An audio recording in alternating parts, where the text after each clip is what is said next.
estudantes. Eu sou Zilmara Nakai, professora da matéria de Saúde, Segurança e Meio Ambiente. Hoje estamos aqui em uma área portuária para estudarmos a primeira parte dessa matéria, que tem como foco acidentes do trabalho. Essa matéria é Saúde, Segurança e Meio Ambiente. Eu quero falar logo sobre o que vem a ser meio ambiente. Em vários pontos nas normas regulamentadoras, você lê a expressão meio ambiente de trabalho. E por muitos e muitos anos, meio ambiente foi confundido com ecologia, com natureza. Mas é importante atentar para a definição correta de meio ambiente. Meio ambiente é tudo que está à nossa volta, é tudo que nos cerca, é onde desenvolvemos os nossos mecanismos de sobrevivência. Então, quando a norma regulamentadora fala de meio ambiente, é a forma mais holística, é a forma mais geral que a lei tem para usar todos os elementos que estão presentes no local de trabalho, como pessoas, máquinas, equipamentos, organização do trabalho, relacionamentos interpessoais. Então, quando se fala meio ambiente de trabalho, se fala de tudo que existe no local de trabalho. Então, uma das coisas que nós precisamos focar, um dos elementos que nós precisamos focar é o risco de acidente do trabalho. O risco precisa ser minimizado, precisa ser controlado. Antes de fornecer um EPI, o equipamento de proteção individual, é preciso tentar neutralizar esse risco na fonte. Imagine que o trabalhador realiza uma atividade em um local onde há muito ruído.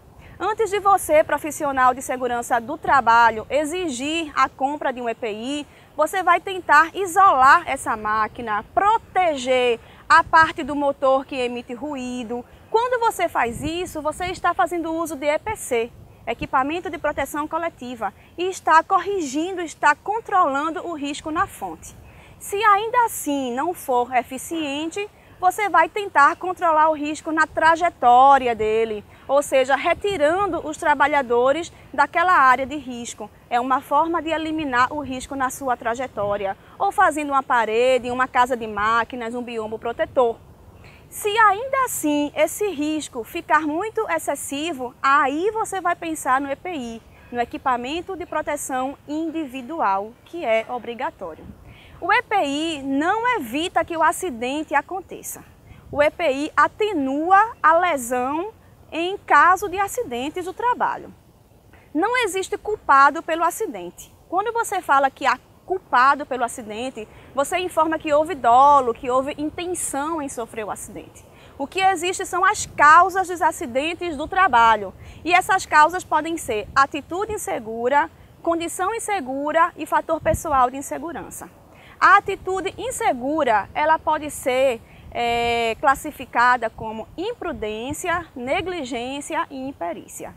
Tanto o trabalhador imprudente quanto o trabalhador negligente não cumprem normas de segurança. Nós temos aqui, nessa área portuária, atividades em altura, na construção civil e um trabalho em plataforma elevatória. E aí você tem um trabalhador que precisa fazer uso do cinto de segurança.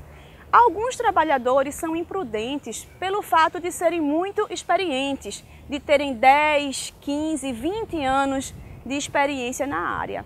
E esse trabalhador acha que o acidente não vai acontecer. Ou se houver o risco de cair, por exemplo, ele consegue se segurar, consegue chamar alguém. Então, a imprudência é um comportamento muito comum no trabalhador que é muito experiente, que possui uma autoconfiança, que acha que o acidente não vai acontecer. A negligência, por sua vez, é muito comum para o trabalhador que é novato na área, que não tomou ainda os sustos dos acidentes do trabalho. É o trabalhador que participa de uma palestra, de um treinamento de conscientização de saúde e segurança do trabalho, escuta tudo, entende tudo, mas não cumpre as normas de segurança porque ele é desatento, ele é relaxado, ele é relapso. Ele ainda não internalizou a importância dos procedimentos de saúde e segurança do trabalho. Outra coisa que nós temos é a imperícia.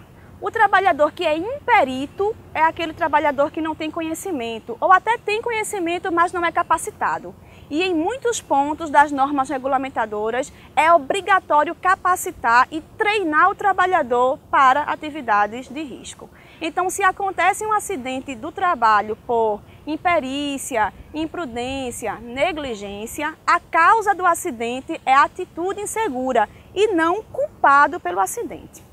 Nós temos uma segunda causa, que é a condição insegura. Essa causa faz referência ao meio ambiente de trabalho. Quando esse meio ambiente oferece risco de acidente, como fiação exposta, ausência de EPI, piso molhado. Então, são condições ambientais do meio ambiente de trabalho que podem gerar um acidente do trabalho. Temos como terceira causa do acidente do trabalho o fator pessoal de insegurança, que são questões externas, questões emocionais, questões psicológicas, que podem gerar um acidente do trabalho. Como, por exemplo, fobia de altura. Imagine um trabalhador que tem fobia de altura ser designado, ser treinado com um curso de NR35 e designado para realizar um trabalho em altura. Por mais capacitação que ele tenha, ele não vai conseguir realizar a atividade. Ou até consegue, mas ele vai cair porque ele vai ter medo, vai ter fobia de altura. Além de fobia, temos estresse, nervosismo, uso de medicação, situações que podem ocasionar um acidente. E o acidente traz consequências. Consequências para o acidentado, consequências para a empresa e consequências para a nação. Por quê? O trabalhador que está afastado por mais de 15 dias, ele fica em benefício previdenciário.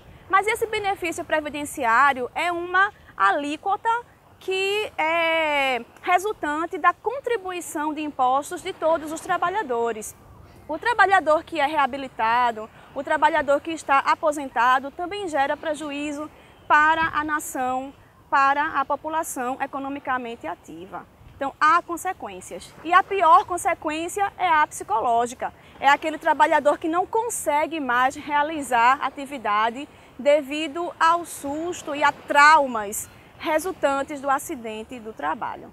E nesse momento nós vemos a CIPA, a Comissão Interna de Prevenção de Acidentes, auxiliando o SESMIT na prevenção de acidentes. A CIPA, ela é composta de forma paritária.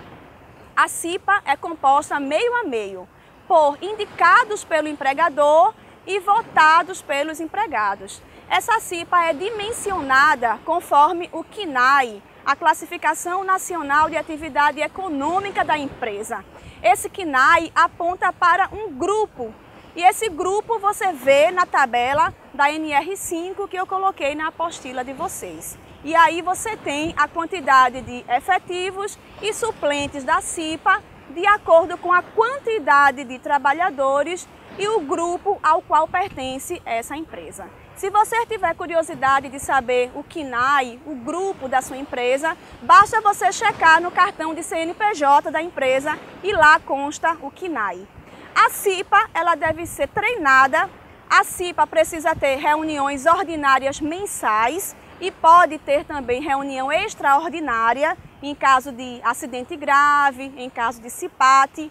É importante lembrar também que os membros da CIPA têm estabilidade de 1 ano durante a gestão e mais 1 ano após a gestão. Essa estabilidade pode ser rompida caso haja algum motivo de justa causa, motivo disciplinar, encerramento de atividades da empresa. Então, a Comissão Interna de Prevenção de Acidentes constitui um fator muito importante no combate e prevenção aos acidentes do trabalho na empresa. Vamos encerrando por aqui a primeira competência e logo mais estudaremos a nossa segunda parte da matéria.